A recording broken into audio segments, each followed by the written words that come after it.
Hajira Didat, a yoga instructor and founder of the Breath Revolution. Hajira, first of all, what is the Breath Revolution? Can you explain the concept? So the breath revolution is simply that, waking up to the truth of what your breath actually is and how it helps you realign and connect to the deeper self parts of yourself. So to understand yourself, you need to understand your breath. And when you change your breath, you change your life, because breathing is central to absolutely everything that we do. Okay, so I understand that the Breath Revolution is something that you started amidst all the political and socio-economic issues going on around us. How do you tie what you do and how does it relate to the world we're living in at the moment? So in our essence, we are actually our breath and what we take in. The breath changes from time to time. For example, when you are angry, your breath becomes short and, you start panting and things change in your body because of that. So likewise, when you breathe differently, your body reacts differently, your nervous system reacts differently, and everything changes. But when we are stuck in the cycle of breathing, that short breath and panting and struggling to breathe, certain things happen in your body, and that changes where your body holds trauma, what happens with your health, how you react to people. All of that is related to your breath. So, for example, if you have some kind of anger thing that you're responding to right now, you're going to see that your breath is super short and it's not through your nose at all, and that is just simply because you're angry. So similarly, when our lives were impacted by, for example, apartheid, which was in our country, our parents faced that kind of racism and all the prejudice that came with it. And those things left marks in their bodies. And those traumas still exist today because no one's done anything to remove them. So when you breathe through your nose, you say to your body, everything's fine. And your nervous system calms down and your brain functions normally, and everything in your body functions normally. When your body is facing a challenge, your brain changes your breathing. Your breathing goes through your mouth. Your mouth suggests to your brain something's wrong. Your body is now waiting with alarm bells, ready to react to whatever is happening. If your body is stuck in that situation all the time, your body is constantly being strained, because we're not meant to be in that condition all the time. Now, if you've lived through trauma, you pass it on to the people around you, and they pass it on to the people around them, and it goes on and on and on. And when they speak about cycles that needs to break, that is one of them. So, okay. When I found Yeah, sorry. So I do know what you're talking about, because I think when any of us are stressed, we feel that tightening over the chest and you actually sort of hold your breath and you forget to breathe, right? And I suppose because we're all exposed to so much horrific news visually, what we're seeing on our phones, um, like you say, that would fill us with a sense of panic and anger, right? Okay, so please continue. So that sense of panic and anger can be controlled. All you need to do, it's not easy at the time, yes, but it is as simple as changing your breath. It's as simple as realigning inwardly to align on the outside. And you can teach yourself that, you can teach your children that. Everything inside your body and around you changes simply by changing your breath, by not breathing through your mouth, breathing through your nose, by allowing your breath to be longer, by allowing the exhale to be longer than the inhale. Simple things like that change your state of mind, your reaction to things, and everything around you. So, how do you, and give me a practical demonstration if you must, how do you integrate breath work into a yoga practice? So, for example, the style of yoga that I teach is called vinyasa, which means, which links the breath to the movement. So, for example, people come into a class at the beginning of the class and they kind of really stressed and strained, and they find it difficult to just start moving. But you'll notice that if you focus on your breath with the movement, so simple thing, Umayya, if you close your eyes and just take a moment to see how you are breathing. Take a moment to notice, is your chest moving? Is your belly moving? Are those things happening as you breathe? Because remember, your lungs reside in your chest. So your chest has to expand every time you inhale. And then that Well, it's expansion definitely pushes not down. happening. Right. Breathing is just something you sort of take for granted. Like it's happening to me, 100%. you know. Okay, so you've 100%. started yoga practice, and is this something you would encourage like throughout the practice? 100%. Absolutely so. Because what people are falsely led to believe in this very glitzy, glamorous culture we live in, that the yoga is about the postures. Absolutely not. Yoga is entirely about the breath. If I had a teacher who would put people out of the class and make them sit on the side and just focus on breathing if they were too focused on the postures. Because the postures are simply there to guide the breath, but it's about the breath. So I have noticed that actually when I first started doing yoga with you, I did notice that in really in some difficult yoga positions, I would forget to breathe unless if you hadn't said or reminded me to breathe, I wouldn't have. Because you're sort of tensed up in a position and you just forget because you're so busy concentrating on the actual yoga position. So, one thing I'm aware of is not related to necessarily what you're talking about, but maybe you can explain. When we breathe, it's so important to breathe through the mouth, first of all, for jawbone development. And that is why Nose. a lot of kids who are mouth breathers tend to have an underdeveloped chin and angle of the jaw. And another thing, there's something, I think it's called nitric oxide, just correct me if I'm wrong. Nitric oxide that is produced with the nose hairs at the top. And that is, let's call it a substance that keeps us youthful. It's actually anti-aging. And so the importance of breathing through the nose is so much more than just some mechanical function in the body. Am I right in saying that? 100%, because the nose is specifically designed for breathing. So, yes, those hairs keep out things that shouldn't go into your nose and your lungs as well as produce the nitric oxide, which is known as a happy gas, just by the way. So it elevates your mood, makes you feel lighter, and basically gives you a gentle kind of a high in a sense. Which is purely natural, and it comes only from breathing through your nose. Breathe through your mouth, that does not happen. So, as you know, I, together with two other women, founded a community with a conscience. We're an NPO, and you joined us not so long ago, right? You became a team member. And I was just wondering, is it possible for anyone who does yoga to still be aligned with pro-Israel, pro-genocidal, imperialist ideas? Because if you say that through breath work we are elevating ourselves, is it really possible to elevate yourself, but at the same time promote such evil ideas? Personally, I don't believe that you can be, because everything's energy, and yoga is all about how we use that energy. So energy is very clear on what is productive for you and what isn't.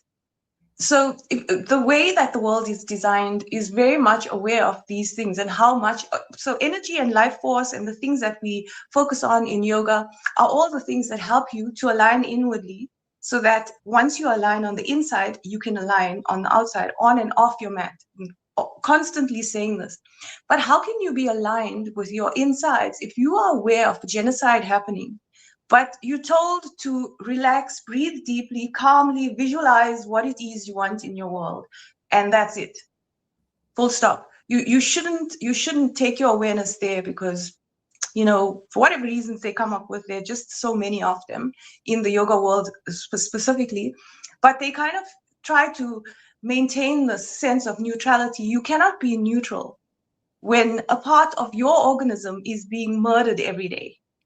So even if you are aware of it, but not focusing on it, your inner awareness is aware of it. And that is going to cause this huge conflict inside of you if you're going to stay neutral and support the side that is causing the conflict. So, no, it's impossible. Can you elaborate a little bit more on the yoga community? And, I do think that if you feel this way politically, and if you feel this way even emotionally, how is that received by other people who may be Zionists but who think they practice yoga, or who may be afraid to speak up against Zionism? And one more thing, wasn't there something to do with the Epstein files as well about the yoga community? Some kind of revelation there? Surprisingly, in South Africa, it's not received very well. I've been invited to things, and then people would say to me, share your social media page so we can check out what you do. And I haven't separated things. I have what I do in yoga and what's happening around the world on my page. And when they saw that, often what follows is, oh, we chose the wrong day, or we'll get back to you, or some of your values don't align with what we stand for. Those kinds of things, because they claim that neutrality is the best way. But actually what neutrality does is it safeguards them from being honest, owning what's happening, and protects their income, their sources of income. And that's all that they care about, really, I think, if that's your perspective. Because what's happening in the yoga world, and this took a while for me to find out, because it's so tucked away. Until the Epstein files came out is only when it made sense to me. For the longest time in the last 2 years, I wondered how people who I admired so much, I actually compared them to Jesus and our Prophet Muhammad sallallahu alaihi wasallam, in the sense that they live such wholesome lives, they're such good people. And then when this happens, no one cares. And then I saw one of the really well-known teachers in the practice that I practice, one of that community's most well-known teachers, share something one day on Instagram in his story, in total tears about what's happening in the world, and only to delete it moments later and never reply to anything about it again. And that So what happened left there? me so baffled. What do you think happened there? I think that he was told to pull his story from Instagram. I think that somebody made him do it, because he was doing what he felt. Because what he did was he recorded a story after doing a practice, and he was in total tears about what's happening in the world in Palestine. And then I responded. I know that other teachers responded to it, but immediately afterwards, the story was gone. He didn't reply to any comments, and that was the end of that. But since I found out that two of the biggest funders of that style of yoga in New York are in Epstein files, not to mention Deepak Chopra, who said, what did he say? God is a construct, cute girls are real. I mean, Yeah, I know. I look at my bookshelf and I wonder how on earth I ever bought his content. But anyway, we all make mistakes, and at least we are aware. And we now see these people for what they are. The masks have fallen, right? So where to from here absolutely.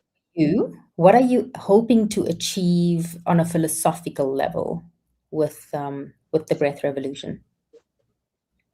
So I'm hoping for people to see the connection that energy is everything, and your alignment of energy only comes when you breathe consciously and conscientiously, because a calm, even breath style can only come from a clear heart and clear conscience. Anything otherwise is going to set off alarm bells inside your body, whether you care to acknowledge that or not, because your body is aligned with what's happening inside you and all around you all the time. So when you take in energy that comes from something that's supporting a genocide, and you know it, but you're still doing it, somewhere inside of you, that subconscious, that subconscious stirring is doing something inside your body. So a few weeks ago, we had one of your Breath Revolution events at the Union Buildings in collaboration with Community with a Conscience.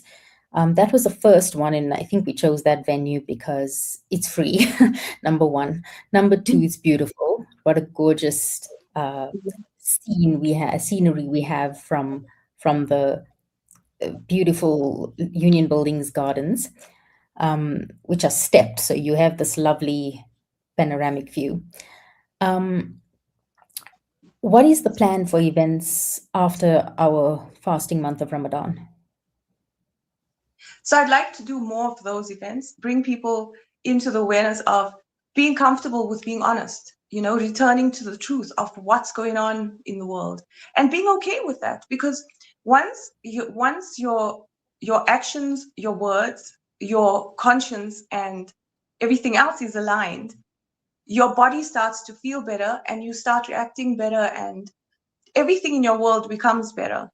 Also, you are able to face these things that are happening in the world with a sense of faith in that, yes, God knows best, but I'm aware of it. I will do what I can to help fix the situation rather than such a neutral and pretend that I'm not, Okay, so I'm really glad you said that, completely. because a lot of people don't actually believe in taking action. They spend a lot of time online just sharing social media posts, right? I guess that is some form of action, but it's not enough, which is why we started Community with a Conscience. And based on what you're saying, it's why you joined us, right? To actually do Yeah. something and not just sit and be a spectator and hope that someone else does something, right? If we all have that attitude, we'll all just be sitting and looking at each other and nobody will be taking action. So why did you join us? What was the calling and the need inside of you to join our group? Well, from looking around, a lot of groups are racially motivated, religiously motivated, all kinds of motivations, which are great. I don't hold anything against that. It's just, I feel like our action needs to cut away from all of that and be specifically human related, in the sense that this is about human beings being brutalized and dehumanized around the world. What are we going to do about it? It doesn't matter what race, what political stance. This is happening to human beings, and what are we as other human beings going to do about it? Because sitting in your neutral little bubble and praying for something to change whilst doing nothing is going to change nothing. It's great to do those things. Yes, changing the energy of things can change things, but there's a point where you have to move from praying, hoping, and meditating on things to actually taking action. And when Indeed. I saw your group do what it does, I figured that that's what I want to do. I want to be able to take action all the time, and continuously change our world, because this isn't a temporary situation. You can see that these groups of people have been around for ages, centuries, and their plan has been so well put in motion decades ago. So it's going to take a lot of action. It's not going to take just neutrality and all the things that are being promoted today. It's No, not going to take that. It 100%. needs action. Yeah, it's not something that's going to disappear by just wishful thinking. So our Community with a Conscience focuses on educating people about boycotting, the boycott movement, joining the movement, and how boycotting Zionist products can defund this warmongering that they constantly have going on, in not just in the Middle East, but Venezuela, Ecuador, the ambitions to conquer Greenland, Canada. It's just quite crazy. Never ending list. Now, with our focus on boycotting, how do you see us working together? So I think that, seeing as you guys are the energy on the outside and I'm the energy on the inside, in helping you heal your body and then helping you heal your choices, because your choices are a big part of what energy you bring into your life. So if you are concerned with not eating GMOs and not eating colorings and dyes, and for whatever reasons, don't you care about what energy your things come with? I mean, McDonald's is supplying the soldiers of the IDF with free food. Are you okay with eating food that's freely supplying? I mean, you have to be okay with that. So I feel like the two combined are the perfect mix for the internal and external part of every human being, because everything we do changes the world. People who say, I'm not political, every single thing you do is a political choice you make every single day. That politics at the top are the leaders, but their actions impact us directly. So we need to be making a difference for those things to change. Yeah, I suppose you're 100% correct. Whether or not a person knows it, every choice is political. But isn't it ironic that all these products that are so bad for you are also Zionist products? You know, I think you've opened a can of worms, because this would then take us into talking about what's halal for your body and what isn't. Halal is not just where the food is derived from, whether it's flesh of a pig, or whether it's contains alcohol, but it goes further, right? Halal should be also your by buying that thing, are you contributing to good or evil in the world? So, You we know, won't dive into that right now, but yeah, please, you can respond. just a quick thing. It's not incidental, actually. It's quite deliberate. Because what they are trying to do is pollute our energy and pollute us via what we buy. So it is really very deliberate. And the other thing is, in Islam, for example, our Prophet said things need to be halal and tayyib. And tayyib means pure. And I think when he said that, the pure part meant that they need to be derived from clean sources that are just, that are truthful, that are pure in every sense of the word. Um, and so that answers that. I think that we need to follow that more strictly. Yeah, and we cannot wait for halal certifying bodies to make that call, because they also rely on income from halal certification. And why would they, right? So it's up to us as consumers. That is what we do. Again, grassroots movement to encourage boycotting and to teach people what's going on in the world, because so many of our local masses don't know anything about the genocide to start with. They're not exposed to it on social media, because they don't have the money to buy data to see what's happening. And they don't realize it is happening. And if they do realize that, we need to teach them about the similarities between, or the parallels between, apartheid in South Africa and the apartheid and occupation that's going on in Palestine. So I'll leave you with a last question. What's your prayer Sure. these days?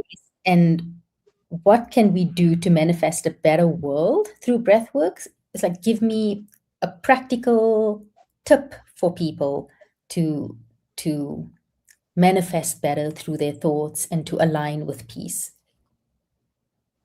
So first part, my prayer is constantly, because I honestly believe that people should be angry and disappointed and distraught even by what's happening in the world, because we came here for this human experience, to experience the earth and all the marvels that exist on it. That's what we were created for. And then our existence has been hijacked by this entity that is destroying our earth, destroying our food, destroying the people who live in places for centuries, so that they can just put up new skyscrapers and all kinds of garbage, trash that they place everywhere in our world. My prayer is for that to be over, for that to end. I pray that the world sees the truth, wakes up to reality of what's actually going on, and finds this awareness and the strength and the courage to take it on and do something different. My motto now is handmade, homemade, and local. Because if we stick to those things, then you know where it comes from, you know what's in it, and you know that it's safe for you.